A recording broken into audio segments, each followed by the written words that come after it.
विद्युत धारा के और उसके प्रभाव, electric current and it's effects. पिछली बार हम लोग क्या पढ़े थे? हम लोग पढ़े थे कि इलेक्ट्रिक करंट क्या है। इलेक्ट्रिक करंट का फॉर्मूला I बराबर Q/T के बारे में पढ़ा था ना। यस। अब हम लोग देखते हैं कि बताओ तो विद्युत धारा का ऐसा यूनिट क्या होता है? ऐसा यूनिट एम्पियर। एम्पियर। तो ये तो था मेन यूनिट। अब हम लोग देखते हैं स्मॉलर यूनिट क्या है। चार्ज के बारे में बताए थे, कितने प्रकार के चार्ज होते हैं? एक पॉजिटिव चार्ज और एक नेगेटिव चार्ज। पॉजिटिव चार्ज और नेगेटिव चार्ज दो होते हैं। उसके बाद हम लोग देखेंगे कि एमीटर को किसी में मापते हैं? एम्पियर में। किस यंत्र से मापते हैं? एमीटर से। एम्पियर उसका ऐसा यूनिट है और एमीटर उसको मापने का एक डिवाइस है। समझ में आ गया बात? दिमाग में उठ रहा है ना? तो देखो, a small quantity of electric current, विद्युत धारा की छोटी इकाई। जिस प्रकार विद्युत धारा की मेन इकाई कौन है? एम्पियर। तो उससे भी छोटी इकाई है, कौन है? एक है मिली एम्पियर और दूसरा है माइक्रो एम्पियर। तो विद्युत धारा की छोटी राशि, विद्युत धारा को मापने के लिए एम्पियर से भी छोटी इकाई है। एक का नाम है मिली एम्पियर और दूसरे का नाम है माइक्रो एम्पियर। मिली को छोटका एम से सूचित करते हैं। मिली एम्पियर छोटका एम और बड़का ए से एम्पियर, एम से मिली। समझ में आ गया बात? तो एक मिली एम्पियर का मतलब होता है एक एम्पियर का 1000वां भाग। कितना? एक एम्पियर का 1000वां भाग, 1000th पार्ट। सर वो माइनस क्यों लिखे? हाँ बताते हैं। देखो, एक एम्पियर का 1000वां भाग का मतलब कितना? 1/1000 एम्पियर हो गया। यस सर, 3 हो रहा है। 1000 एम्पियर को 1/10 एम्पियर लिख सकते हैं। क्या सर? 1000 को 10 एम्पियर लिख सकते हैं। Yes sir. 3 जब ऊपर जाएगा तो माइनस में हो जाएगा। आ गया समझ में? तो इसको इतना भी लिख सकते हैं 3 अरे जब ये ऊपर जाएगा पावर क्या हो जाएगा? माइनस में हो जाएगा ना। जब इसको ऊपर ले जाएगा तो पावर माइनस में हो जाएगा। समझ में आ गया? तो इतना लिखो चाहे इतना लिखो चाहे इतना लिखो। तो एक मिली एम्पियर का मतलब एक एम्पियर का कितना भाग? 1000वां भाग, यानी कि 10 के पावर -3 एम्पियर। उसको भी 1000 कर दो। अब देखो ये मिली एम्पियर इतना है ना, तो एक मिली एम्पियर का मतलब हो गया 1000, एक इतना एम्पियर। इसको भी यदि हम लोग 1000 से भाग देते, कितना से भाग देगा? 1000 से भाग दिया ना। तो ये हो गया माइक्रो एम्पियर। क्या चीज हो गया? Micro ampere.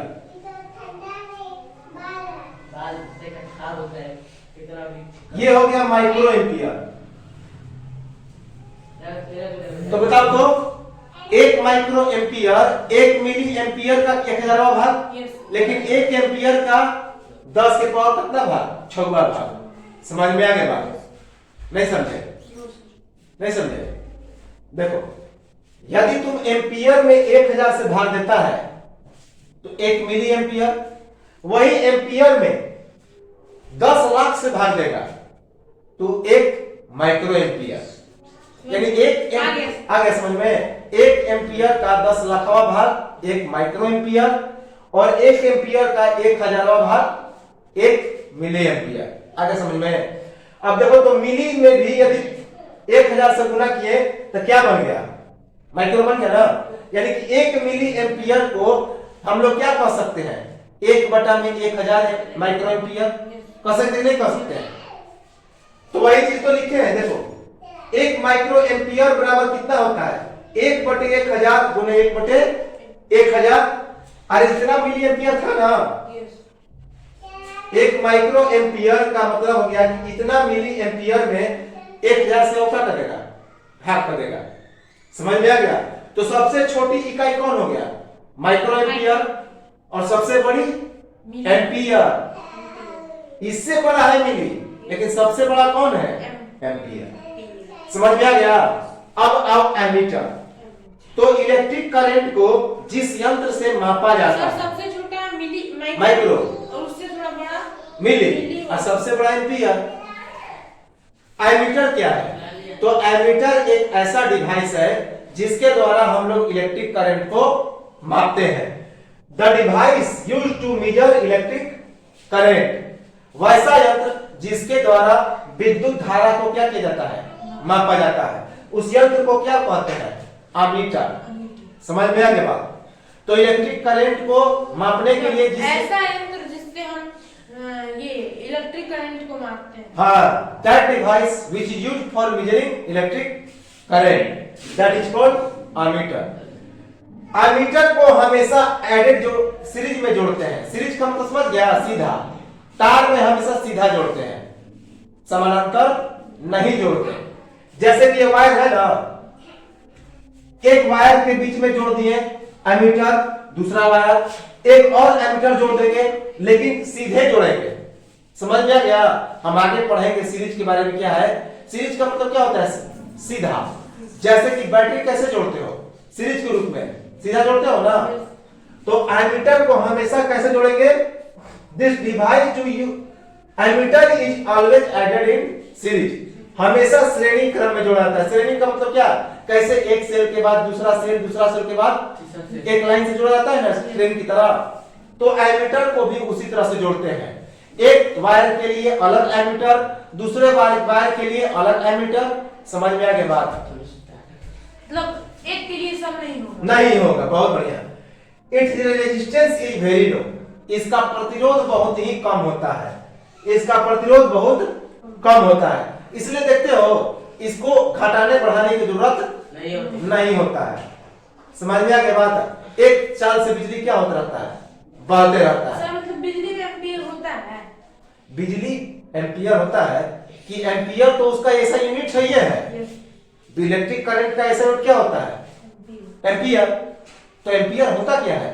एम्पियर तो रहेगा नहीं रहेगा, जहां करंट तहां एम्पियर। तो अब देखो तो ये सीरीज में जोड़ा गया है ना। अब है चार्ज। चार्ज हमने बताया था कि चार्ज कितने प्रकार के? दो, पॉजिटिव चार्ज और नेगेटिव चार्ज। अब चार्ज को डिफाइन कैसे करेगा? तो like mass, charge is the fundamental property of matter. जिस प्रकार मास क्या होता है? द्रव्यमान, किसी पदार्थ का उसका मौलिक गुण होता है, उसी प्रकार चार्ज क्या है? उस पदार्थ का एक मौलिक गुण है।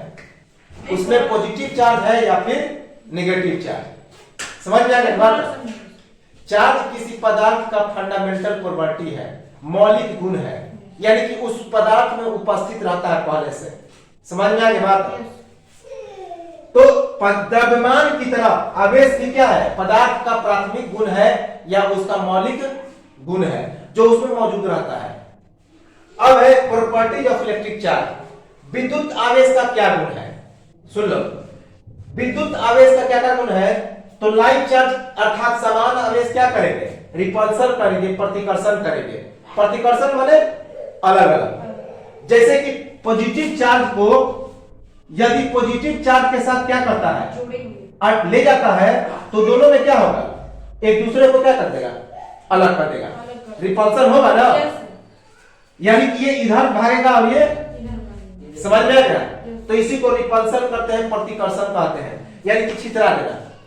लेकिन वही जब एक पॉजिटिव चार्ज रहेगा, एगो क्या रहेगा?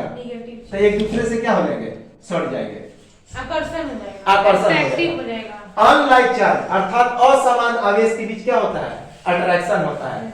जैसे कि अनलाइक चार्ज के बीच अट्रैक्शन, पॉजिटिव, हाँ, तभी बिजली बहेगा। पॉजिटिव और निगेटिव यदि लेगा तो बिजली बहेगा, पॉजिटिव और पॉजिटिव लेगा तो रिपल्सन होगा, और निगेटिव निगेटिव लेगा तब भी रिपल्सन होगा।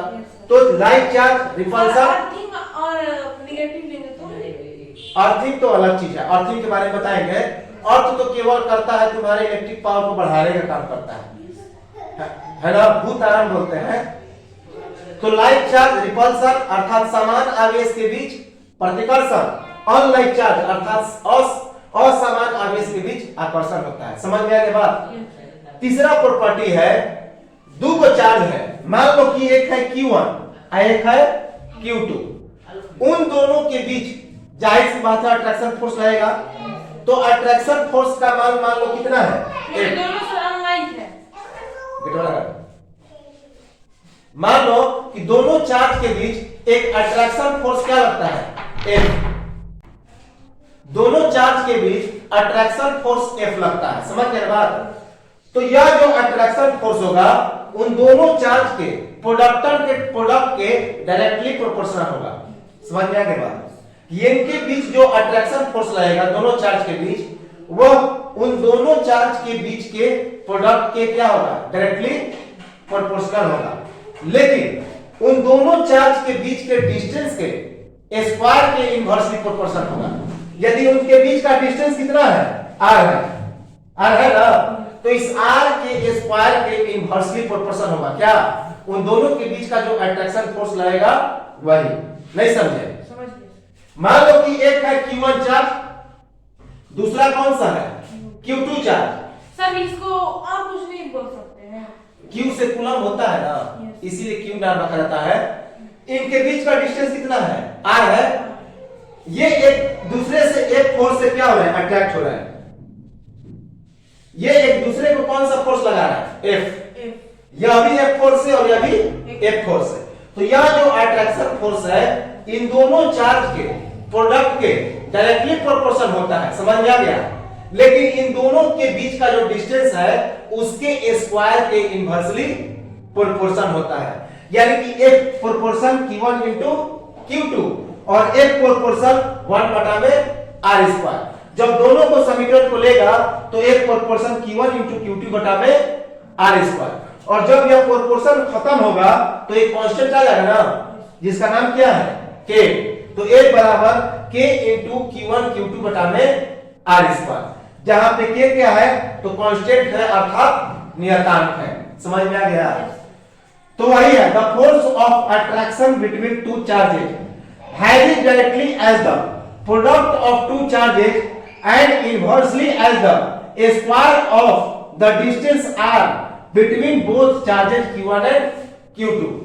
अर्थात दो आवेशों के बीच का जो आकर्षण बल होता है उन दोनों आवेशों के बीच के गुणनफल के सीधा समानुपाती होता है, तथा उन दोनों आवेश Q1 तथा Q2 के बीच के दूरी r के वर्ग के सीधा व्युत्क्रमानुपाती होता है, समझ में आ गया। समानुपाती डायरेक्टली प्रोपोर्शनल, व्युत्क्रमानुपाती इनवर्सली प्रोपोर्शनल, जैसा कि समझ में आ गया। अगले क्लास में हम लोग क्या पढ़ेंगे, डिफरेंस, ओके, और ओम्स लॉ। Thank you.